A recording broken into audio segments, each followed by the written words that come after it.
মানুষকে মানুষ হিসেবে বিবেচনা করতে পারে না, তাদের ভুলে গেলে চলবে না। গত 5 তারিখ যেটা হয়েছে, যারা কিনা মানুষের উপরে জুলুম করেছে, অন্যায় করত, অবিচার করত, মানুষকে রক্তাক্ত করত, তাদের যে অবস্থা হয়েছে তোমাদেরও সেই অবস্থাই হবে। সম্মানিত মুসলিয়ান কেরাম, রাসূল সাল্লাল্লাহু আলাইহি ওয়াসাল্লাম যখন 40 বছরে পদার্পণ করলেন, তখন থেকেই রাসূল সাল্লাল্লাহু আলাইহি ওয়াসাল্লামের নবুয়তের প্রাথমিক জীবন শুরু হয়ে যায়। এই নবুয়ত প্রাপ্তির মাধ্যমে দুনিয়াতে নেমে আসে এক সুন্দর নূরের আলোর ঝলকারি। সুবহানাল্লাহ পড়বেন না? যেই আলো আমরা পেতাম না, যে আলো অন্ধকার ছিল, পুরো দুনিয়া যখন অন্ধকার, যখন জাহিলিয়াতে ভরপুর ছিল, মানুষকে নির্যাতন করা হতো, যে কোনো কিছুতেই ঝগড়া বেঁধে যেত, ঝগড়ার মধ্যেই যুদ্ধ বেঁধে যেত। সেই যুদ্ধ ঝগড়া বিবাদের মধ্যেই আল্লাহ তাআলা রহমত হিসেবে যাকে পাঠিয়েছেন তিনি হচ্ছেন মুহাম্মাদুর রাসূলুল্লাহ সাল্লাল্লাহু আলাইহি ওয়াসাল্লাম। সম্মানিত মুসলিয়ান কেরাম, একজন মানুষ, বিশেষ করে পুরুষ মানুষের বয়স যখন 40 হয়, তখনই তার পরিপূর্ণ বুঝ হয়। পুরুষ মানুষের বয়স যখন 40 হয়, তখন তার পরিপূর্ণ বুঝ হয়। তার আগে কিন্তু পুরুষ মানুষের বুঝ হয় না, পরিপূর্ণ হয় না। এটা কোরআন হাদিস দ্বারা প্রমাণিত। বুঝতে পেরেছেন? বুঝতে পেরেছেন আপনারা? আমরা মনে করি যে 20, 25, 30 বছর হলেই একটা মানুষ পরিপূর্ণ বুঝের হয়ে যায়। আসলে না, তার মস্তিষ্ককে বানিয়ে দেয়া হয়েছে ওইরকম করে। একটা মানুষ পরিপূর্ণ বুঝতে গেলে তাকে 40 বছর ওভার করতে হয় মিনিমাম। কত বছর? ঠিক তেমনিভাবে রাসূল সাল্লাল্লাহু আলাইহি ওয়াসাল্লামের বয়স যখন 40 হলো, তারপর থেকেই নবুয়তের প্রাথমিক এবং ওহির প্রাথমিক ধাপ শুরু হয়ে যায়। সুবহানাল্লাহ। আমাদের জন্য আলো আস্তে আস্তে করে আল্লাহর পক্ষ থেকে আসতে শুরু করে। রাসূল করিম সাল্লাল্লাহু আলাইহি ওয়াসাল্লামের বয়স যখন 40 হয়ে যায়, নিজেকে রাসূল কেমন জানি নিজের মধ্যে অনুভব করতেন। সেই জন্যে তিনি জনমানুষের সামনাসামনি তেমনভাবে থাকতেন না। তিনি অপছন্দ করতে শুরু করলেন। নিজেকে বেশি বেশি করে নির্জন জায়গায় থাকাকে পছন্দ মনে করতেন, কারণ পছন্দ যিনি বানিয়ে দিয়েছেন তিনি কে? এই জন্যে তিনি হেরার যেই প্রান্তর রয়েছে, হেরার যেই পাহাড় রয়েছে, হেরা পাহাড়ের উঁচুতে যে গুহাটি করা হয়েছে, পৃথিবীর ইতিহাসে এখন পর্যন্ত সেই গুহাকে যেই নামে নামকরণ করা হয়েছে, সেই গুহার নাম কি সবাই বলেন? সবাই না বলেন? হেরা গুহা। এটার নাম কি? হেরা গুহা। যেই হেরা গুহাতে ইতিহাস রয়েছে অনেক, যেই হেরা গুহাতে আমার নবীর অনেক জীবন রয়েছে, যেই হেরা গুহাতে রাসূল কতগুলো রাত কাটিয়ে দিয়েছেন, যেই হেরা গুহাতে রাসূল কতগুলো দিন কাটিয়ে দিয়েছেন। এমন যখন 40 বছর পার হয়ে গেল, রাসূল সাল্লাল্লাহু আলাইহি ওয়াসাল্লাম কেমন কেমন জানি স্বপ্ন দেখতে শুরু করলেন। কি দেখতে শুরু করলেন? কিন্তু রাসূল তো জানতেন না যে স্বপ্নের মাধ্যমে আল্লাহ তাআলা ওহী পাঠাচ্ছেন। সুবহানাল্লাহ পড়েন। যেমন আমরা যদি রাতের বেলা স্বপ্নে দেখি, সেটা আমরা বিশ্বাস করব? হ্যাঁ, রাতের বেলা অনেক সময় স্বপ্নে দেখা হয় যে আমি মারা গেছি। একটা আজগুবি স্বপ্ন আর কি হয়ে গেছি, মারা গেছি, অথবা প্রিয় একজন লোক মারা গিয়েছে। হায় হায় আমার কি হবে। কিন্তু যখন ঘুম ভাঙে, অথবা ঠাস করে যখন ঘুম ভেঙে যায়, এই এটা তো স্বপ্ন ছিল। কিন্তু রাসূল যখন স্বপ্নে দেখতেন, সেটা দিনের আলোর মতো সত্যে পরিণত যিনি করে দিতেন তিনি কে? কারণ রাসূল স্বপ্নে দেখতেন, এটা যিনি সত্য বানিয়ে দিতেন তিনি কে? কারণ রাসূল স্বপ্ন দেখেছেন। স্বপ্নে কে দেখেছেন? রাসূল দেখেছেন। নবী রাসূলগণ যেটাই স্বপ্নে দেখেন সেটাই ওহী। যেমনি ভাবে ইব্রাহিম আলাইহিস সালাতু ওয়াস সালাম কুরবানি করছেন, তার প্রিয় জিনিসটা স্বপ্নের মধ্যে দেখছেন। জোরে বলেন কিসের মধ্যে? স্বপ্নের মধ্যে দেখছেন। এই জন্যে তিনি কি করেছেন? এটা ভেবে নিয়েছেন স্বপ্নের মধ্যে আমি যেহেতু নবী, আল্লাহ তাআলা আমাকে ওহী পাঠাচ্ছেন স্বপ্নের মাধ্যমে, এই জন্যে আমাকে কোরবানি করতে হবে। সবচাইতে ভালো ভেড়াটাকে তিনি কোরবানি করলেন, সবচাইতে ভালো ছাগলটাকে কোরবানি করলেন, সবচাইতে ভালো মেষটাকে তিনি কোরবানি করলেন, কিন্তু লাভ হয়েছে? হয় নাই। এরপরে তিনি চিন্তা করলেন আমার সবচাইতে প্রিয় হচ্ছে আমার সন্তান ইসমাইল, যার প্রেক্ষিতে নিজের সন্তানকে পর্যন্ত জবাই করতে তিনি দ্বিধাবোধ করেন নাই, ঠিক কিনা বলেন? এই জন্য নবীগণ স্বপ্নে যেটা দেখেন সেটাই কি? ওহী। সেটা কি? তার মানে নবীগণের স্বপ্নের মাধ্যমে আল্লাহ ওহী পাঠাতেন। কিসের মাধ্যমে? স্বপ্নের মাধ্যমে। এই জন্য ওহী দুই ধরনের হয়ে থাকে। কয় ধরনের? ওহী সাধারণত দুই প্রকারের হয়ে থাকে। কয় প্রকারের? একটা হচ্ছে স্বপ্ন যুগে, আরেকটা হচ্ছে বাস্তবে। একটা স্বপ্ন যুগে, আরেকটা কিসে? বাস্তবে, বা চিঠির মতো করে ওহী আনা হতো জিবরাইলের মাধ্যমে। ঠিক তেমনি ভাবে রাসূল সাল্লাল্লাহু আলাইহি ওয়াসাল্লামের ওহী আসতে শুরু করে। প্রথম ধাপ কিসের মাধ্যমে আসতে শুরু করে? কিসের মাধ্যমে আসে? স্বপ্নের মাধ্যমে। আপনাদেরকে বুঝতে হবে এগুলা। যখন স্বপ্নের মাধ্যমে ওহী আসতে শুরু করে, সেগুলো যখন বাস্তবে রূপান্তরিত হয়ে যায়, রাসূল আরো বেশি বেশি ধ্যানে মগ্ন হয়ে যেতেন। এই জন্য তিনি বেশি বেশি করে জনসম্মুখে না গিয়ে তিনি চলে যেতেন হেরা গুহায়। সেখানে নির্জনে দিনকে দিন, রাতকে রাত কাটিয়ে দিতেন। হযরতে খাদিজা রাদিয়াল্লাহু তাআলা আনহা বললেন, তিনি বলছেন রাসূল সাল্লাল্লাহু আলাইহি ওয়াসাল্লামের বয়স যখন 40 হয়, রাসূল ঘরে থাকা পর্যন্ত বন্ধ করে দিতেন। সুবহানাল্লাহ। রাসূল কিছু খাবার এবং কিছু পানীয় নিয়ে চলে যেতেন হেরা গুহায়। সেখানে গিয়ে তিনি ধ্যানে মগ্ন থাকতেন, ইবাদত করতেন। কার? আরো জোরে বলেন কার? আল্লাহ তাআলার ইবাদত করতেন। ইবাদত করতে করতে দিনকে দিন, রাতকে রাত যখন চলে যায়, খাবার যখন শেষ হয়ে যায়, পানি যখন শেষ হয়ে যায়, আবার তিনি ঘরে আসতেন। আবার সেই খাবার আর পানি নিয়ে আবার কই যেতেন? কোথায় যেতেন? হেরা গুহায় যেতেন। কিসের জন্যে? কার ইবাদতের জন্যে? কার ধ্যানের জন্যে? কারণ তার 40 বছর হয়েছে। নবুয়ত যিনি পাঠাচ্ছেন, যিনি ওহী দিচ্ছেন, তিনি কে? আল্লাহ। এই জন্য রাসূল ধ্যানে বসতেন। এরপর পর এমন একটা দিন পৌঁছে গেল, এমন একটা সময় পৌঁছে গেল, যেই সময়টাতে রাসূল সাল্লাল্লাহু আলাইহি ওয়াসাল্লামের কাছে সরাসরি জিবরাইল আলাইহিস সালাতু ওয়াস সালামকে যিনি পাঠিয়ে দিয়েছেন তিনি কে? আরো জোরে বলেন তিনি কে? জিবরাইল আলাইহিস সালাতু ওয়াস সালাম রাসূলের কাছে এসে বললেন, ওগো রাসূল, ওগো রাসূল আপনি পড়ুন, ওগো রাসূল আপনি পড়ুন। আমার রাসূল বলছেন আমি তো পড়তে জানি না। আমি পড়তে জানেন? রাসূল পড়তে জানেন না, কিন্তু রাসূলকে যিনি পড়িয়ে দেন তিনি কে? রাসূলকে যিনি জানিয়ে দেন তিনি কে? রাসূলের শিক্ষক দুনিয়ার জমিনে কেউ নয়, বরং আল্লাহ সুবহানাহু ওয়া তাআলাই রাসূলের শিক্ষক। সুবহান। এই জন্যে রাসূল সরাসরি শিক্ষা অর্জন করেছেন কার কাছ থেকে? আরো জোরে বলেন কার কাছ থেকে? আল্লাহর কাছ থেকে। কারণ এর আগে যত কিছু ছিল, যতজন ছিল, সবাই ছিল জাহিলি যুগের লোক, সবাই ছিল অন্ধকার যুগের লোক।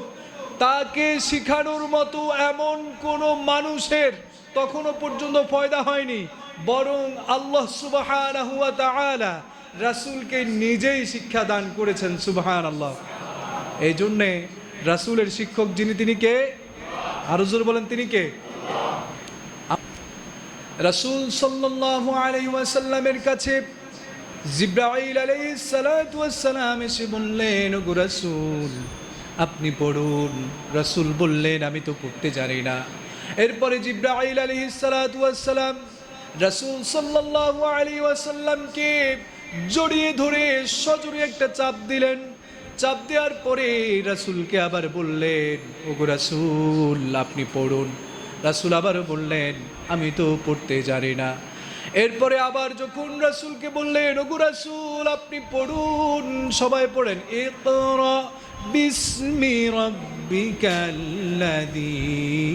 খলাক খলাকাল ইনসানা মিন আলাক। জোরে বলেন আল্লাহু আকবার। দুনিয়ার জমিনে মানুষের হেদায়েতের জন্য আল্লাহ সুবহানাহু ওয়া তাআলার পক্ষ থেকে সর্বশেষ সর্বশ্রেষ্ঠ বাণী, যেটার নাম কি? সবাই বলেন, যেটার নাম কি? কুরআন। সে কুরআনের প্রথম বাণী যেটা নাজিল হয়েছিল, প্রথম আয়াত যেটা নাজিল হয়েছে, সেই সূরা এবং সেই আয়াতের নাম হচ্ছে কি? শুনে নেন, সেই সূরার নাম হচ্ছে সূরা আলাক, সূরা, এবং নাজিল হয়েছিল প্রথমবারের মতো প্রথম দিন 1 থেকে 5 নাম্বার আয়াত পর্যন্ত। 1 থেকে, আরো জোরে বলেন, 1 থেকে। তার মানে প্রথম সূরার নাম কি? সূরাতুল আলাক। প্রথম সূরার নাম কি? সবাই জোরে বলেন, প্রথম সূরার নাম কি? প্রথম রাসূলের কাছে যে সূরা এসেছিল সেই সূরার নাম কি? আলাক। প্রথম সূরা ফাতিহা না, এটা আল্লাহ বললেন, ইকরা বিসমি রাব্বিকাল্লাযী খলাক। হে নবী আপনি পড়ুন। কার নামে? আরো জোর বলেন, কার নামে? ইকরা মানে পড়তে বলা হচ্ছে, আপনি পড়ুন কার নামে? আল্লাহর নামে। আমরা তো পড়তে বসলে আউযুবিল্লাহ বিসমিল্লাহও পড়ি না। আমরা পড়তে বসলে আউযুবিল্লাহ বিসমিল্লাহ পড়ারও প্রয়োজন মনে করি না। পড়তে বসছি তো বসছি। শুনে রাখো প্রিয় ছাত্র ভাইয়েরা, এবং আমরা যারা কাজ করি, অফিসে আদালতে যে যেখানে কাজ করি, সবার উদ্দেশ্যে বলছি, যে কোনো কাজে প্রথমে আমরা কি পড়ব? বিসমিল্লাহির রহমানির রহিম। কি পড়ব? কাজ শুরু করব কার নাম দিয়ে? সেটা যেই কাজই হোক না কেন, সেটা যেই কাজই হোক না কেন, আপনার যে কাজটাই করতে যান না কেন, সেই ক্ষেত্রে আমরা কি পড়ব? বিসমিল্লাহির রহমানির রহিম। আমরা সব সময় পড়বো তো ইনশাআল্লাহ? ভুলবো না তো ইনশাআল্লাহ? খাবার সামনে পেলে তো আবার লোভে পড়ে ভুলে যাবে না তো? হ্যাঁ, বিরিয়ানি আসলো, আর কি কি আসলো? বিরিয়ানি আসলো। বিরিয়ানি যখন আসবে, যখন মুখ দিয়ে যখন কি চলে আসবে, পানি চলে আসবে, তখন আর বিসমিল্লাহ বলতে ভুলে যাব। কেমন ভুলে যাওয়া যাবে? কারণ এই জন্য খাইতে গেলে, পড়তে গেলে, যে কোনো কাজ করতে গেলে আমরা কি বলবো? সবাই জোর বলেন, কি বলবো? এটা আমরা এই আমলটা করতে ভুলবো না ইনশাআল্লাহ। আমাদের কবুল করুন, পড়ি আমিন। সম্মানিত মুসল্লিয়ানি কেরাম, কারণ বিসমিল্লাহ পড়তে অর্থাৎ আল্লাহর কথা স্মরণ করতে রাসূলকে যিনি শিখিয়ে দিচ্ছেন তিনি কে? এই জন্য পড়ার সময় আমরা কি পড়ব? বিসমিল্লাহির রহমানির রহিম। আল্লাহ আমাদের কবুল করুন, পড়ি আমিন। আমরা যদি পড়ার সময় যদি আল্লাহর নাম নিয়ে পড়াশোনা শুরু করে দেই, শয়তান থেকে পানাহ চাওয়ার জন্য আল্লাহর কাছে যদি আশ্রয় যায়, আউযু বিল্লাহি মিনাশ শাইতানির রাজিম, এবং আল্লাহর নামে শুরু করি বিসমিল্লাহির রহমানির রহিম, তাহলে আমাদের, এবং তারপরে যদি পড়ার সময় পড়ি রব্বি জিদনি ইলমা, হে আল্লাহ আপনি আমার জ্ঞানকে বৃদ্ধি করে দেন, তাহলে আমাদের জ্ঞানের মধ্যে বারাকা যিনি দিবেন তিনি কে? আমাদের পড়াশোনার মধ্যে যিনি বারাকা দিবেন তিনি কে? কারণ আমরা স্মরণ করেছি যাকে, তিনি কে? আল্লাহ। এই জন্য মারতেও বিসমিল্লাহ পড়বো। কেমন? মানুষকে মারতে কি পড়বো? বিসমিল্লাহ পড়বো। এরপরে চুরি করতে বিসমিল্লাহ পড়বো, ডাকাতি করতে বিসমিল্লাহ পড়বো, এরপরে যেখানে চাকরি করি সেখান থেকে মাল সরাইতে বিসমিল্লাহ পড়বো। বিসমিল্লাহ আল্লাহ তুমি আমাকে হেফাজত করিও। 2 নাম্বারই করতে বিসমিল্লাহ পড়বো। কেমন? আমরা আসলে ভালো কাজে বিসমিল্লাহ খুব কম পড়ি, কিন্তু যখন ওই ভয়ে ভয়ে 2 নাম্বারই কাজ করতে যাই, তখন বলে বিসমিল্লাহ আল্লাহ বিসমিল্লাহ, তখন বিসমিল্লাহর স্টাইলটা হয় এমন, আল্লাহ বিসমিল্লাহ, আল্লাহ তুমি আমাকে হেফাজত করিও। কি কয়? আল্লাহ বিসমিল্লাহ। কথা বুঝতে পেরেছেন?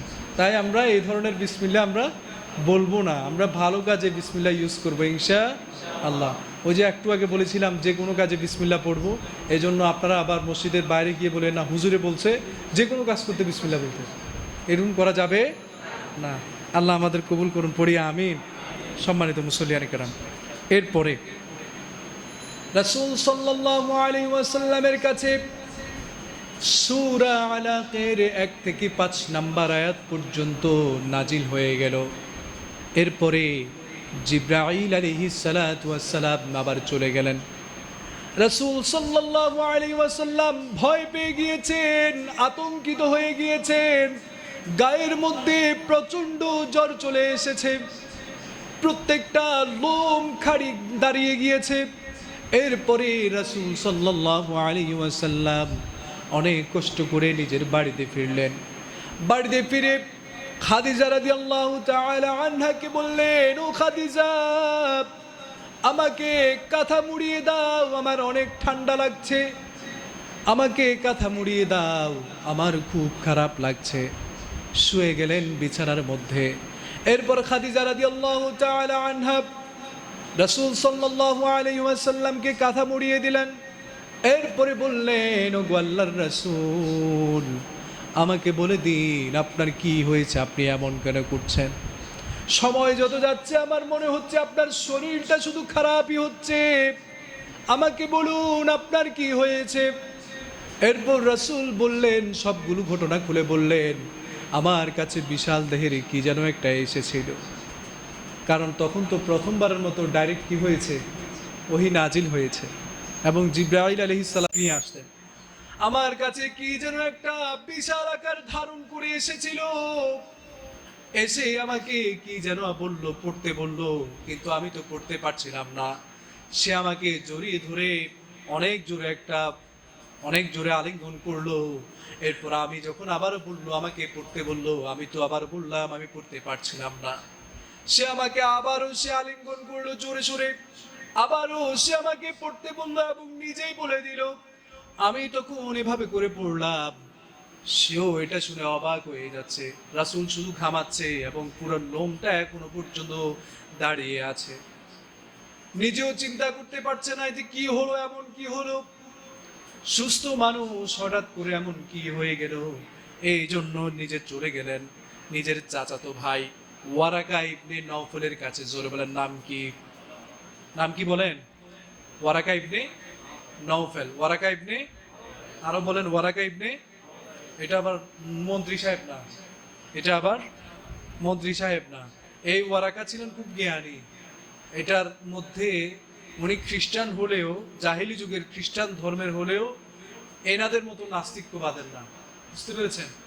যারা আমাদের সন্তানদের বইয়ের মধ্যে নাস্তিক্যবাদ ঢুকিয়ে এবং আমাদের সন্তানদেরকে সাহাবাগীদের মতো বানাতে চাইছিল, ঠিক কিনা বলেন?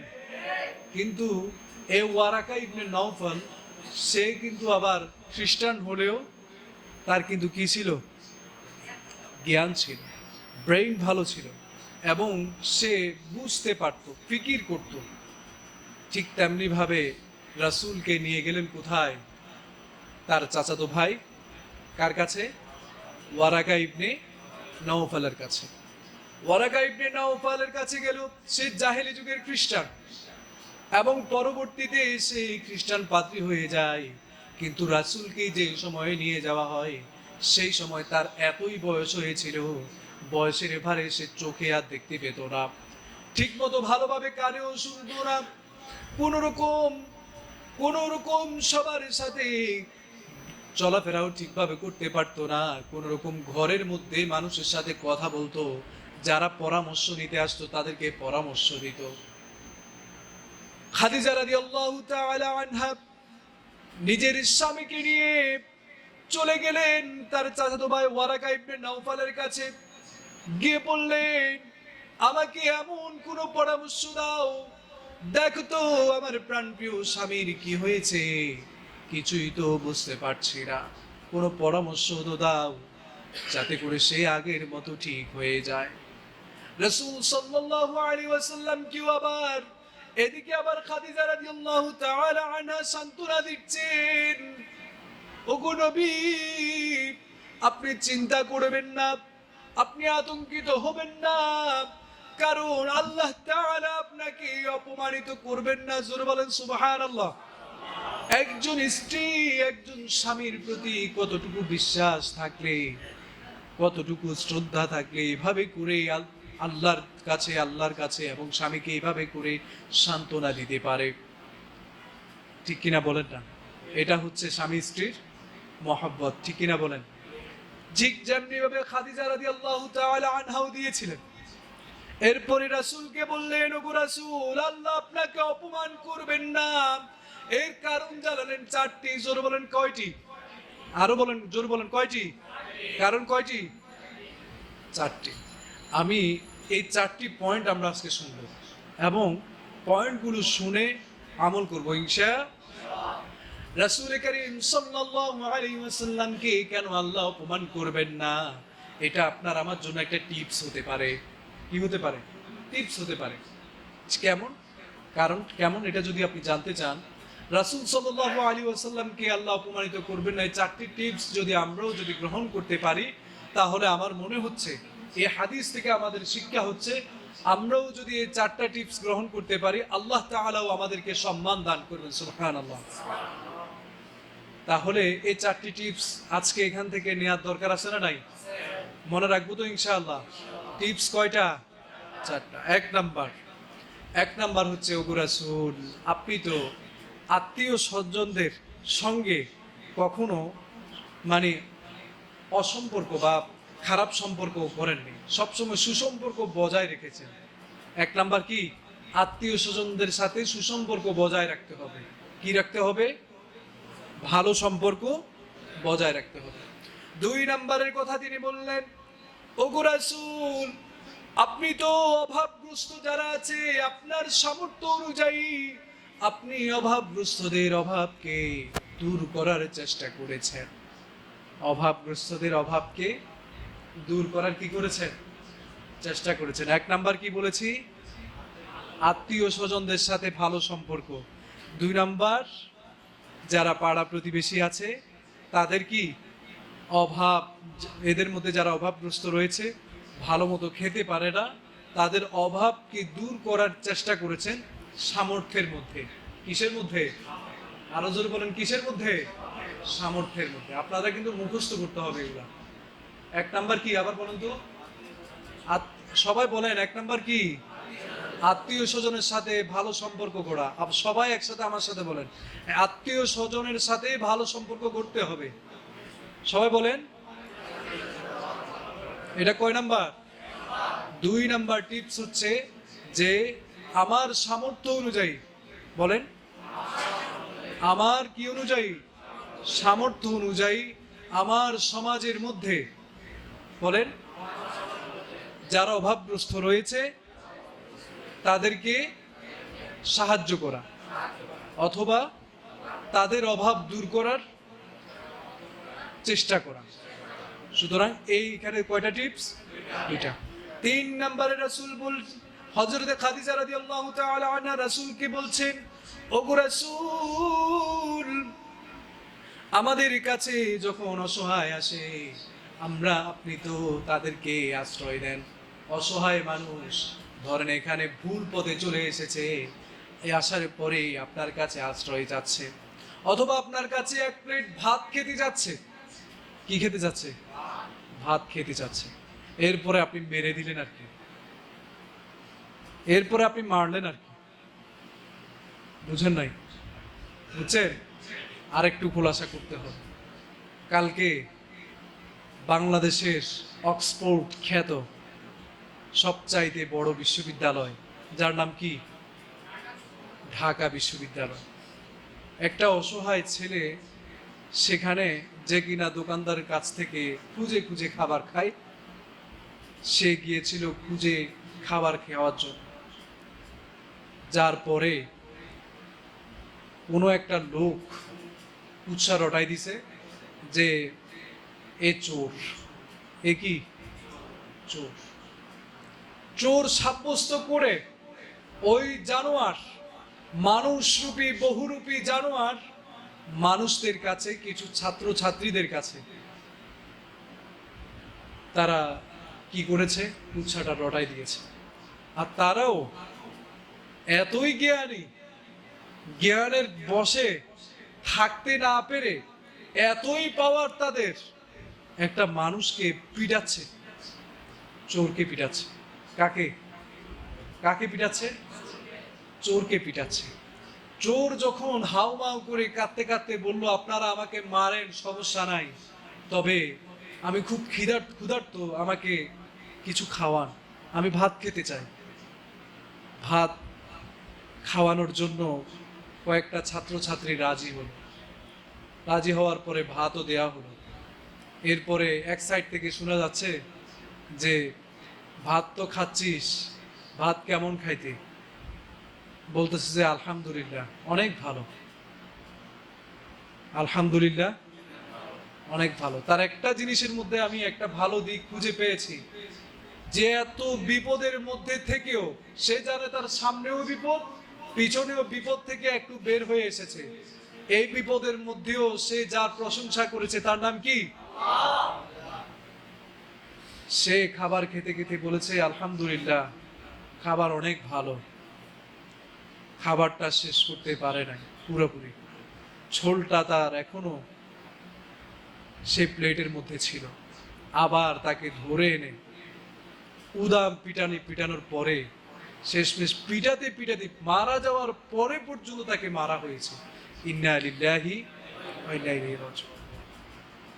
তাহলে আমরা অসহায় মানুষের সাথে এমন করব? আর আমরা অসহায় মানুষের সাথে এরকম করার পরে আমরা চিন্তা করি আল্লাহ আমাদেরকে সম্মান দান করবেন। হ্যাঁ, আমরা আমাদেরকে সম্মান দান করবেন। এখনো যারা মানুষকে মানুষ হিসেবে বিবেচনা করতে পারে না, তাদের ভুলে গেলে চলবে না। গত 5 তারিখ যেটা হয়েছে, যারা কিনা মানুষের উপরে জুলুম করেছে, অন্যায় করত, অবিচার করত, মানুষকে রক্তাক্ত করত, তাদের যে অবস্থা হয়েছে তোমাদেরও সেই অবস্থাই হবে। সুতরাং যারা এখনো তোমরা মনে করছো যে আগে যেগুলো করেছে তাদের মতো আমরাও এখন করব, তোমাদেরকেও ছাড় দেয়া যাবে। জনগণকে তাদেরকে পিটিয়ে ছাল তুলে এবং কি সম্মুখে এনে তাদের বিচার করতে হবে, ঠিক কিনা বলেন? এদের যদি জনসম্মুখে বিচার না হয়, তাহলে বাংলার জমিনে আরো এরকম অসংখ্য মানুষকে সন্দেহ করে পিটিয়ে মেরে ফেলবে, ঠিক কিনা বলেন? এর আগে আমরা দেখেছি আবরারকে শিবির সন্দেহ করে ভারতের বিরুদ্ধে যখন সে বলেছে, পানির বিরুদ্ধে যখন সে বলেছে, তখন তাকে শিবির সন্দেহে যারা হত্যা করেছিল, আজকেও তারা সেভাবে করে আমাদের জনসম্মুখে ঢুকে ঢুকে মানুষের মধ্যে কুৎসা রটনা করে করে মানুষকে ধোঁকা দিয়ে এবং কি মানুষকে ধোঁকা দিয়ে এই সরকার এবং এই ছাত্র সমাজ, যুব সমাজকে তারা কলঙ্কিত করতে চায়, ঠিক কিনা বলেন? সুতরাং তাদেরকে জনসম্মুখে বিচার করতে হবে, ঠিক কিনা বলেন? এদের যদি বিচার না করা হয়, তাহলে ভবিষ্যৎ বাংলাদেশ আরো অন্ধকারের দিকে চলে যাবে। সুতরাং আল্লাহ তাদেরকে বিচার করবেন। আমরাও চাই তাদের এই বাংলার জমিনে বিচার হোক। আল্লাহ কবুল করুন, পড়ি আমিন। এবং যাকে আল্লাহ দুনিয়ার জমিন থেকে নিয়ে চলে গেছেন, সেই ভাই, অসহায় ভাইকে আল্লাহ জান্নাত নসিব করুন, পড়ি আমিন। সম্মানিত মুসলিয়ানে কেরাম, 3 নাম্বার টিপস আমরা জানছিলাম। 3 নাম্বার কি ছিল? অসহায়দেরকে কি করা? আশ্রয় দেয়া। অসহায়দেরকে কি দেয়া? আশ্রয় দেয়া। তাদের সাথে খারাপ ব্যবহার করব। কেউ যদি আপনার কাছে অসহায় হয়ে রাস্তা জানতে চায়, যে রাস্তা চিনছে না, রাস্তা জানতে চায়, ভুল রাস্তা দেখা দিব? ভালো রাস্তা যেটা, সঠিক রাস্তা যেটা, আমরা সেটাই দেখা দিব ইনশাআল্লাহ। এরপরে 4 নাম্বার হচ্ছে যে রাসূল সাল্লাল্লাহু আলাইহি ওয়াসাল্লাম অতিথি যারা আসতেন, মেহমান যারা আসতেন, তাদেরকে খুব ভালোভাবে আপ্যায়ন করতেন। তাদেরকে খুব ভালোভাবে কি করতেন? আপ্যায়ন করতেন। সুতরাং অতিথি দেখলে, মেহমান দেখলে আপনারা ঘাবড়াবেন না। রাসূল সাল্লাল্লাহু আলাইহি ওয়াসাল্লামকে সান্ত্বনা দিয়েছেন, ওগো রাসূল, আল্লাহ তাআলা আপনাকে অপমান করবেন না, কারণ আপনার মধ্যে গুণ কয়টি ছিল? কয়টি গুণ? 4টি গুণ ছিল। এই 4টি গুণ আমরা যেগুলো জেনেছি সেগুলো। এরপরে রাসূলকে বললেন, ওগো রাসূল, আপনি চিন্তা করবেন না, সব ঠিক হয়ে যাবে। এরপরে চাচাতো ভাই ওয়ারাকা ইবনে নাওফালকে বললেন, আমার স্বামীর কি হয়েছে আপনি একটু সলভ করে দেন, ঠিক করে দেন, যা হয়েছে আপনি যদি আমাকে পরামর্শ দেন সব সব ঠিক হয়ে যাবে। এরপরে ওয়ারাকা ইবনে নওফল তিনি রাসূল সাল্লাল্লাহু আলাইহি ওয়াসাল্লামের কাছে ঘটনা জানতে চাইলেন। বললেন, ও মুহাম্মদ, ও আমার প্রাণের আলামিন, আমাকে বলে দাও, আমাকে মাফ করে দাও, আমি তো তোমাকে দেখতে পাচ্ছি না, আমি তোমাকে শুনতে পাবো, তুমি আমাকে বলে দাও তোমার কি হয়েছে। কারণ ডাক্তারের কাছে যখন যায়, ডাক্তার তখন জিজ্ঞেস করে কি হয়েছে আপনার, হ্যাঁ আপনার কি হয়েছে, এরপর পরামর্শ দেয়, ওষুধ লিখে দেয়, বিভিন্ন টিপস তিনি দিয়ে থাকে। ঠিক তেমনি ভাবে ওয়ারাকা ইবনে নওফলও তিনি জানতে চাইলেন, ও মুহাম্মদ, তোমার কি হয়েছে আমাকে বলো, আমি সব ঠিক করে দিব। ওয়ারাকা ইবনে নওফল বললেন, ওয়ারাকা ইবনে নওফলকে রাসূল বললেন, আমি যখন হেরা গুহায় দাঁড়িয়েছিলাম, আমার কাছে কি যেন একটা এসেছে, অনেক বড় আকৃতির সেটা। আসার পরে আমাকে এভাবে করে বললো, আমাকে পড়তে বললো, আমি যখন পড়তে পারছিলাম না, আমাকে বললো, আমাকে বারবার আলিঙ্গন করলো, একবার দুইবার এবং তিনবারের সময় আমাকে পড়িয়ে দিল। পড়িয়ে দেওয়ার পরে আমি অনেক ইতস্তত বোধ করলাম, আতঙ্কিত হয়ে গেলাম, আমার গায়ের পশমগুলো এভাবে করে দাঁড়িয়ে গিয়েছে। আমার জীবনে আমার এরকম কোনো ঘটনা ঘটেনি। এর আগে আবার আমি যখন যেটা স্বপ্নে দেখতাম, স্বপ্নে দেখার সাথে সাথে সেটা প্রতিফলন যিনি করতেন তিনি কে? এগুলো শোনার পর ওয়ারাকা ইবনে নওফল তো বুঝছিলেন, কারণ সে তো জ্ঞানী, সে কি জ্ঞানী, আবার মনোবিজ্ঞানী, সে আবার কি মনোবিজ্ঞানী, সে আবার ছিল খ্রিস্টান, বাইবেল সে পড়েছে, বাইবেলের মধ্যে সে পড়েছে, এবং সে সাথে সাথে বুঝতে পেরেছে এ তো তেমন কোনো ব্যক্তি নয়, যে সেই তো ব্যক্তি নয়। ও মুহাম্মদ, তুমি তো যেই সেই লোক নয়, তোমার কাছে যে লোকটি এসেছিল তার কথা শোনার জন্য আমি এতদিন অধীর আগ্রহে বসেছিলাম। এই জন্য ওয়ারাকা ইবনে নওফল বললেন, তোমার কাছে যে লোকটি এসেছিল এইটা যে সেই লোক নয়, এই হচ্ছে মুসা নবীর কাছে যিনি এসেছিলেন, যিনি আল্লাহর পক্ষ থেকে, উপরওয়ালার পক্ষ থেকে ওহী নিয়ে এসেছেন। তোমার কাছে যেই বাণীগুলো নিয়ে এসেছে সেগুলো যেখান থেকে এসেছে তিনি কে? আরো জোর বলেন, তিনি কে? এরপর ওয়ারাকা ইবনে নওফল বললেন, আমি সেই সত্তার কসম করে বলছি, সেই সত্তার কসম করে বলছি, তোমার কাছে যে বাণীগুলো আসছে সেই বাণীর কথা যদি আরবের লোকেরা, কুরাইশের লোকেরা যদি জানে, তাহলে তোমাকে তারা শেষ করে দেওয়ার চেষ্টা করবে, তোমাকে তারা দেশ ছাড়িয়ে দেওয়ার চেষ্টা করবে, তোমাকে তারা মেরে ফেলতে চাইবে। ওরে মুহাম্মদ, আমি তোমাকে বলছি, আমি যদি ততদিন পর্যন্ত হায়াতে বেঁচে থাকি, আমার যদি শক্তি যদি থাকে, তাহলে তোমাকে আমি সাহায্যকারী হিসেবে আমি সেখানে উপস্থিত হয়ে যাব। আল্লাহু আকবার। ওয়ারাকার এই কথা ছিল, রাসূল অবাক হয়ে গেলেন, আপনি এটা কি বললেন, এটা আবার কেমন কথা? রাসূল তো চিন্তা করলেন, চিন্তিত হয়ে গেলেন, যে মানুষগুলো আমাকে এত ভালো পায়, আমাকে আলামিন উপাধি দিয়েছে, আমাকে ভালো মানুষ উপাধি দিয়েছে, সব চাইতে ভালো বালক হিসেবে, ভালো মানুষ হিসেবে আমাকে পরিচয় করিয়ে দেয়, তারাই কিনা আমাকে মেরে ফেলতে যাবে, এটা কেমন কথা? ঠিক কিনা বলেন, এটা কেমন কথা? সুতরাং এর দ্বারা বোঝা যায়, আপনি যখন মানুষের সাথে তালে তাল মিলিয়ে চলবেন তখন আপনি ভালো, আর আপনি যখন মানুষের সুদ, ঘুষ, অন্যায়, অবিচারের বিরুদ্ধে যখন কথা বলবেন তখন আপনি হবেন কি? আরো জোর বলুন, তখন আপনি হবেন কি? সুতরাং রাসূল যখন নবুয়ত প্রাপ্তির আগে মানুষের আমানত যখন হেফাজত করেছে, মানুষের কথা যখন রেখেছে, তখন আমার রাসূল হয়ে গেলেন আলামিন। যখন রাসূল সাল্লাল্লাহু আলাইহি ওয়াসাল্লাম নবুয়ত পেলেন, ইসলামের দাওয়াত দেওয়ার জন্য যখন তাকে বলা হলো, যখন তাকে বলা হলো হক কথা বলার জন্য, যখন বলা হলো যে ইসলামে গালিগালাজ করা হারাম, যখন তাকে বলা হলো ইসলামে জিনা করা হারাম, যখন তাকে বলা হলো ইসলামে ঘুষ খাওয়া হারাম, যখন তাকে বলা হলো ইসলামে সুদ খাওয়া হারাম, তখন বলা হলো একে তো মেরে ফেলতে হবে। কথা বলেন, একে কি করতে হবে? কি করতে হবে? মেরে ফেলতে হবে। এ যদি আমাদের এই জায়গায় থাকে তাহলে আমরা ঠিকভাবে ঘুষ খেতে পারবো না। এ যদি আমাদের এই জায়গায় থাকে তাহলে ঠিকভাবে সুদ খেতে পারবো না। এ যদি আজকে এই জায়গায় থাকে তাহলে আমরা সুন্দরভাবে স্বাধীনভাবে চলাফেরা করতে শিক্ষা নেওয়া প্রয়োজন। যারা স্বাধীনতার নামে চেতনা বিক্রি করে খেয়েছে তাদেরকে যিনি শাস্তি দিয়েছেন তিনি কে? আরো জোর বলেন তিনি কে? মনে রাখতে হবে কাকে? মনে রাখতে হবে কাকে? আল্লাহকে মনে রাখতে হবে। সকল হালালের পথে চলে কার উপরে থেকে আপনাকে জীবন পরিচালনা করতে হবে আর কার উপরে চলতে হবে? সুতরাং রাসূল যেভাবে করে দেখিয়ে দিয়েছেন ওয়ারাকার সেই সন্দেহই ঠিক ছিল। ওয়ারাকার সেই সন্দেহই ঠিক ছিল।